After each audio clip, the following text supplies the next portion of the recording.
You will hear a number of different recordings and you will have to answer questions based on what you hear. There will be time for you to read the instructions and questions, and you will have a chance to check your work. All the recordings will be played once only. The test is in 4 sections. At the end of the test, you will be given 10 minutes to transfer your answers to the answer sheet. Now turn to Section 1. Section 1. You will hear part of a telephone conversation between a student and the director of a theatre school. First, you will have some time to look at questions 1 to 5.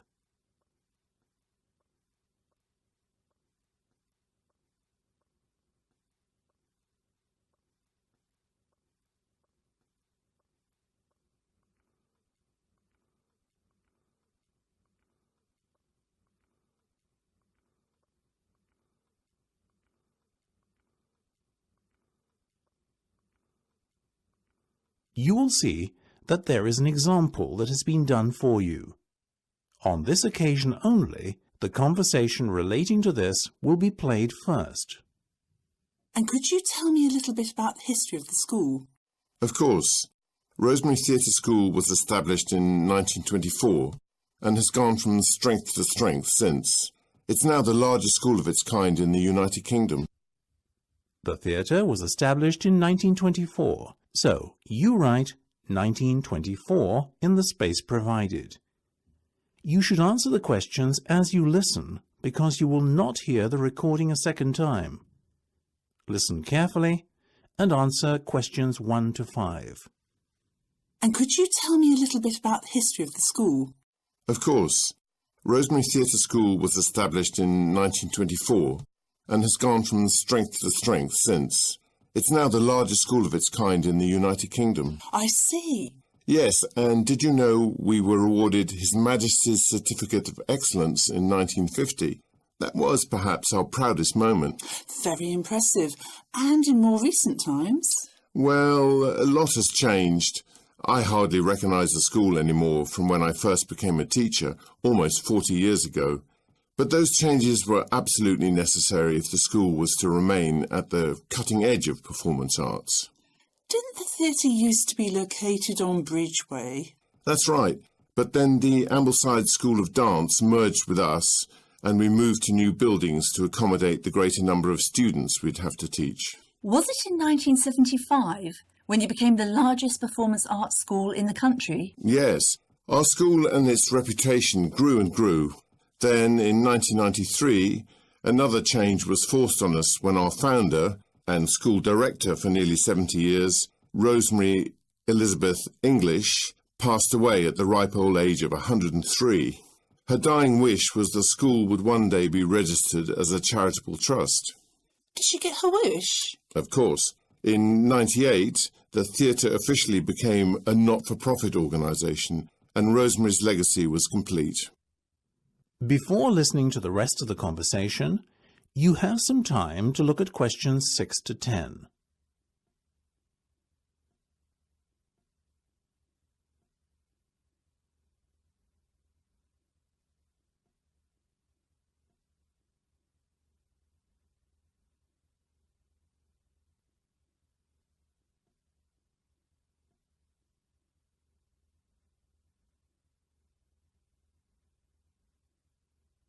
Now listen and answer questions 6 to 10. Thank you so much.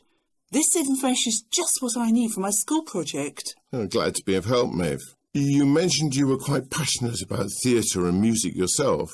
I love them to bits. Excuse me, very much. Have you ever considered applying to become a student at our school? I don't suppose I have. I never thought I'd be good enough. Well, tell you what. Why don't you tell me a little bit about your background? I'll fill out an application form for you over the phone, and we can just see what happens after that. What do you think? Wow, that would be great. OK, and let's go through the first few pages then, shall we? I have your name and age. Tell me about your past experience in performance arts.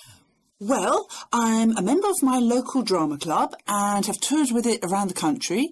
I've also been going to acting classes since I was about 3 years old. Marvellous. Anything else? Well, each year at school we do a school production of a Shakespearean play. Very nice. Did you act in some of them? No, I directed them.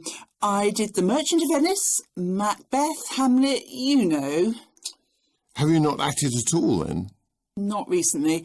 I used to a lot when I was younger. Interesting. And which route would you prefer to go down? The acting or directing one? Maybe both. How ambitious. Now, any achievements of note? Well, I got the grade 8 on the piano. Was that certified, Meg? Yes, by the Royal Academy.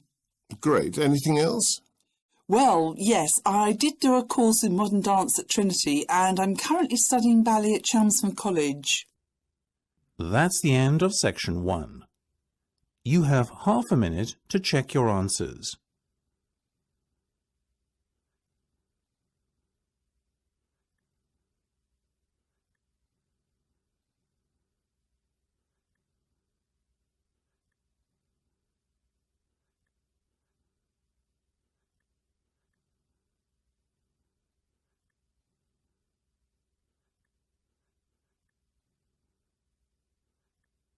Now turn to section 2. Section 2. You will hear a tour guide talking to some tourists. First, you will have time to look at questions 11 to 16.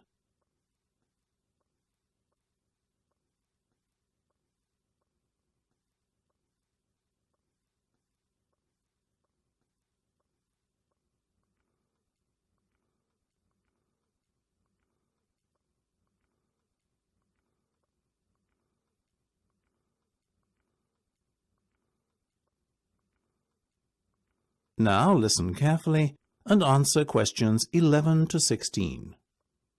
Hello and welcome to Edelwarn Palace Estate. The map I'm just handing out. There you go. You're welcome. Please pass the rest of those around for me, would you? Thanks ever so much. Now, where was I? Yes. The map James was kind enough to pass around shows the entire grounds of the estate. The bus is parked just here at the entrance gate to the estate, where the 2 guards are standing either side. See?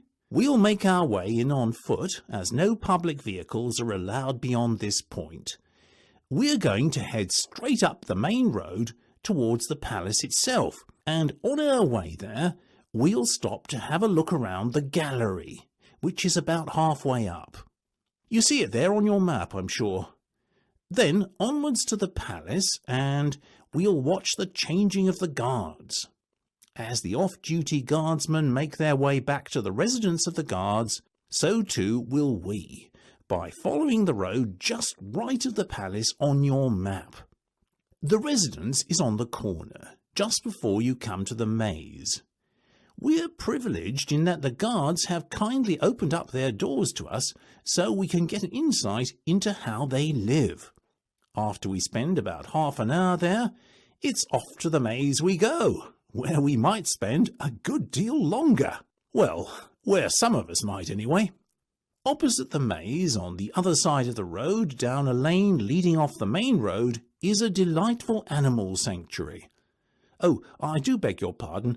That's not the animal sanctuary at all, but the archery range. Yes, the archery range, and we'll stop there next. Most of the sports and activities are on the other side of the estate. See, you have river fishing, the cricket pitch, and the golf course over there. That's the golf club, by the way, at the end of the lane. We'll be lunching there a little later this afternoon. It's a beautiful area overlooking the forest and lake, and you can see the golf course itself right beside it. But back to the archery range now, and on from there we'll be stopping off at the observatory, which is more than 100 years old. It's on the way back to the main gate just after the animal sanctuary.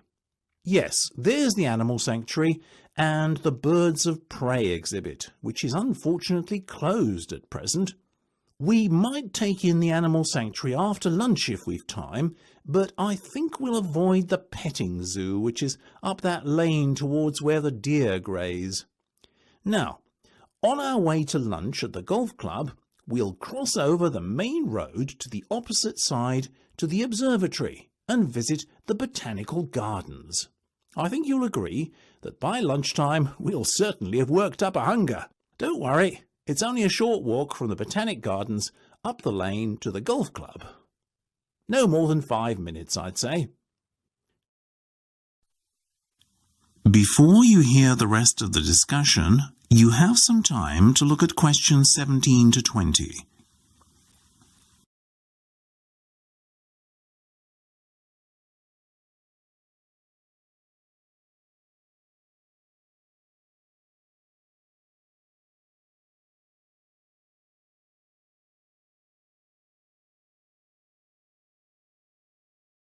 Now listen and answer questions 17 to 20.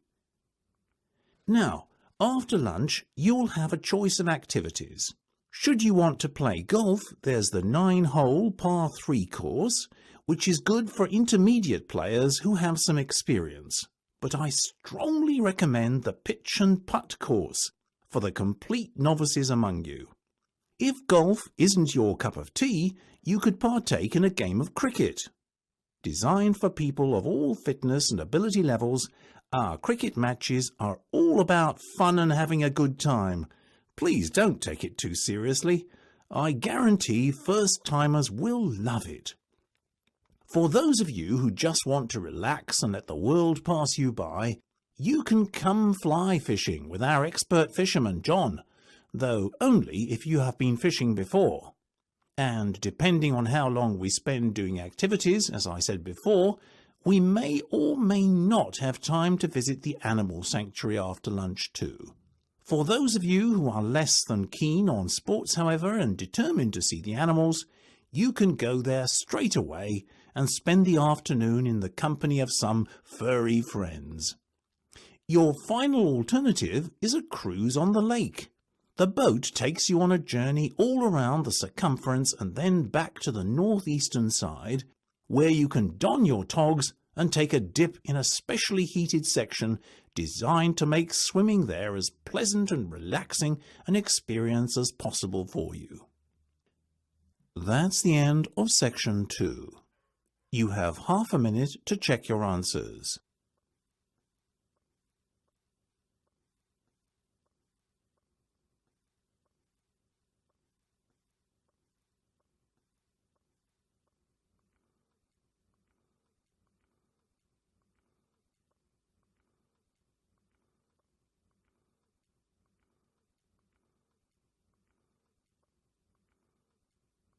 Now turn to Section 3. Section 3. You will hear a discussion between 3 students of business. First, you have some time to look at questions 21 to 26.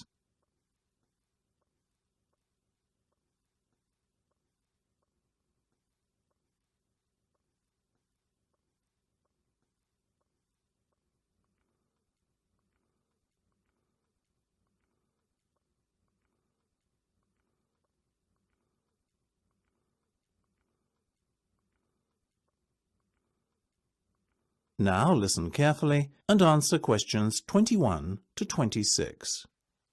Did you have a chance to look at that case study yet? Yes, I had a read over the data last night, and you? I had a close look at it and I made some notes, actually. John, you feeling okay? It's unlike you to be such a conscientious student. Ha ha, very funny. I think it's an interesting project, and I'm not going to pretend I don't enjoy researching something when I do. Well then, John, in that case, let's start with you. What conclusions did you draw? Well, it's obvious for a start that both the departments responsible for car sales and car repair are struggling. Really? But surely the motorcycle department, which made, after all, the least profit, is faring worse than any other. No, Lisa, you're not taking into account last year's figures. Both the car sales and the car repair departments have seen their profits halve, while motorcycle profits, on the other hand, have remained steady and may even have improved slightly. The fact that car sales generated around $1 million in profits is neither here nor there, if you ask me. That department performed the most poorly, relatively speaking. Yes, but it still brought in a huge amount of profit, as did the car valeting department. I completely agree with you on that last point. A profit of just under 1.5 million is not to be sniffed at. Valeting had a good year this time out, not to mention the fact that, due to widening margins, the profit figure I just mentioned represented an increase of 100% on the year before's. Irrespective of what either of you say, though, the bottom line is that the car repair department was still the most profitable. True, very true. That's just quite a sharp drop from 3 million to just over 1.5, wouldn't you say? Of course, but let's look at why for a minute. I think it's something to do with the breakdown of costs. For example, take the motorcycle department. Look at how high its fixed costs are, almost 75%. That's a formula for a steady, predictable and manageable business model with stable income and profits.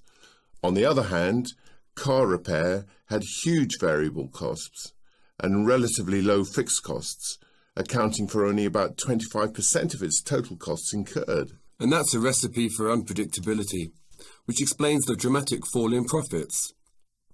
The car repair department has got to reduce its variable costs and increase its fixed costs if it's to start posting consistent returns. I see what you're saying there, and I completely agree. But what about the car sales department? What explains the fall in profits it experienced? Look at the marketing expenditure. It spent most of its marketing budget in the last quarter. That means the effects of the marketing push might not be felt until the next year. So maybe the figures are a little misleading. And perhaps that's why car valeting did so well. Its marketing department spent most of its budget in the first 2 quarters, so sales and profits were noticeably up for the rest of the year.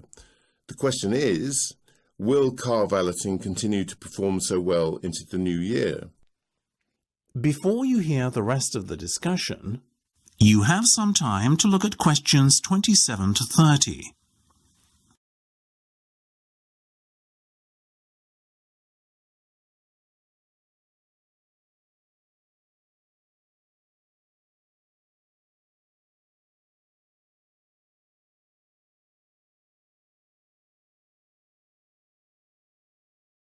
Now listen and answer questions 27 to 30. I think there are several factors to consider when trying to answer the question. 1. Can it keep its variable cost low? 2. Is the economic recovery going to continue? And 3. Is the cost of equipment maintenance going to rise? In answer to your first question, yes, I believe that is one of the key strengths of the car valeting department. Variable costs are low and fixed costs are predictable in this market, and that is not going to change. Furthermore, the margin is high, which makes valeting a very profitable activity. As for whether the economic recovery will continue, though, that's an important question to ask. I mean, people don't valet their cars as often when times are tough, so this is one of the department's greatest weaknesses. It's hard hit every time the economy goes through a rough patch. I agree with you, and I also think there is going to be an issue with equipment maintenance and replacement. Remember, this side of the business is only 2 years old, and most of the machinery and equipment was purchased new.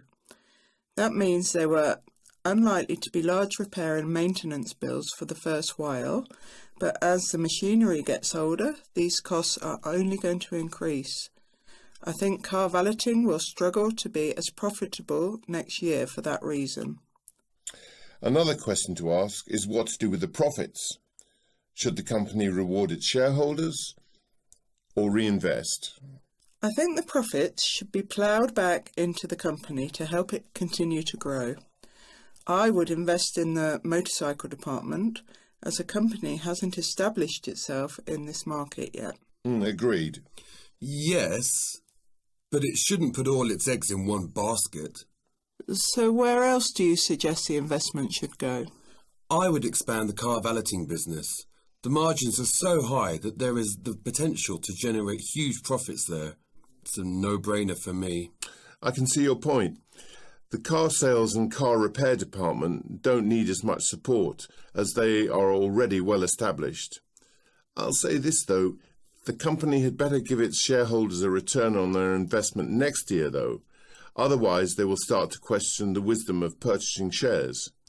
After all, what's the point in investing in a profitable business if you don't enjoy the fruits of your investment? That's the end of section 3. You have half a minute to check your answers.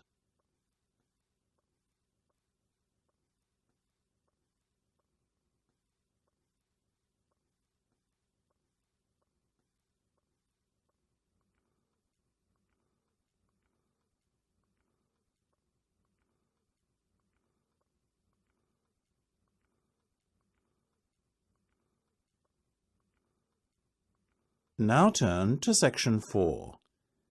Section 4. You will hear part of a talk about the Great Pyramid of Giza. First, you have some time to look at questions 31 to 40.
Now listen carefully and answer questions 31 to 40.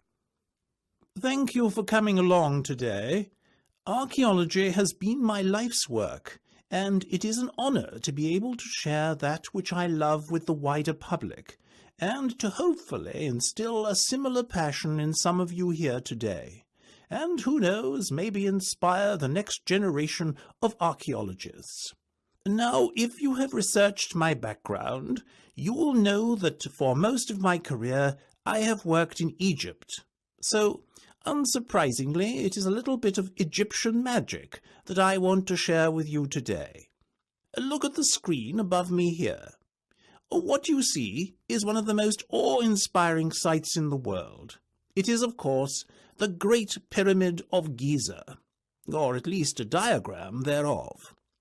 Let me first take you on a little walk through the pyramid to show you what it contains. Leading down the passageway from the entrance takes you to the subterranean chamber. Now, for any of you taking notes, let me spell that. Subterranean.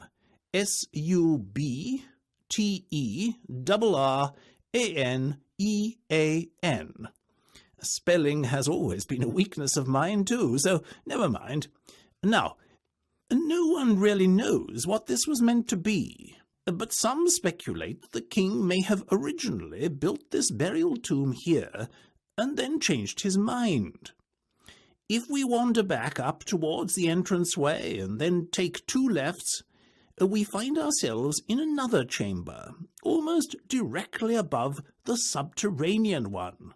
This is called the Queen's Chamber, but not as its name suggests, because it was the burial place of the Queen. In fact, many Egyptologists believe this chamber housed the pharaoh's spirit. If we wander back out of the Queen's chamber, we re-enter the main passageway in an area where it gets considerably wider. This widened passage is the Grand Gallery, thought to have been built as a glorious entranceway to the king's tomb. Have any of you noticed the 3 smaller passageways here? Here and here. 2 of them leading out of the upper sections of the pyramid. These are not, in fact, passageways at all, but rather air shafts that were necessary to maintain a supply of oxygen for slave workers as the building work was going on. Two of the air shafts lead into the signature room of the structure, the king's chamber. It was inside this tower-shaped room that the pharaoh's body was laid to rest. Magnificent, isn't it? Such an amazing feat of engineering, and to think that it's more than 5,000 years old. It's hard for us today to appreciate just how much of an achievement it was to build a construction of this kind so long ago. But to put it in perspective a little, bear in mind that the Egyptians had no motorized equipment, no computers to make difficult calculations as to the structural integrity of the building, no lorries or trucks to transport building materials, etc. They relied to a large extent on handheld tools, and the harnessed power of animals, and indeed other human beings, namely their slaves. An estimated 2.3 million blocks of limestone are believed to have gone into the building. These giant slabs were, it is thought, sourced from nearby quarries.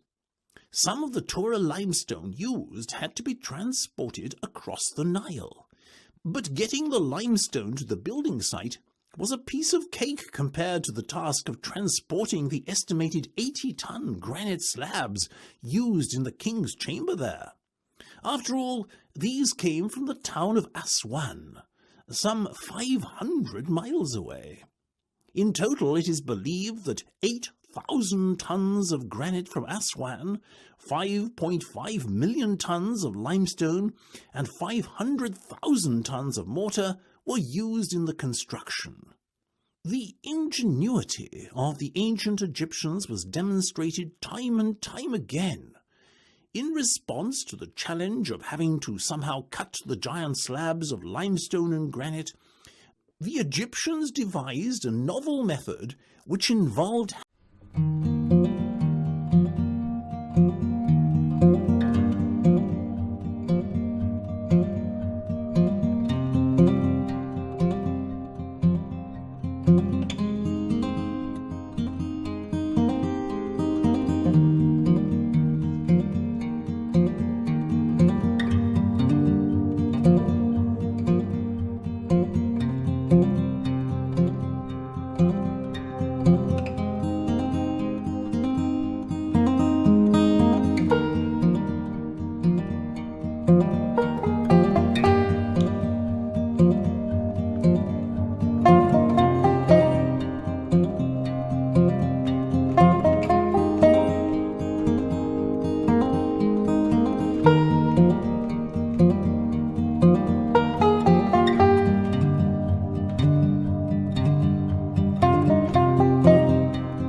you.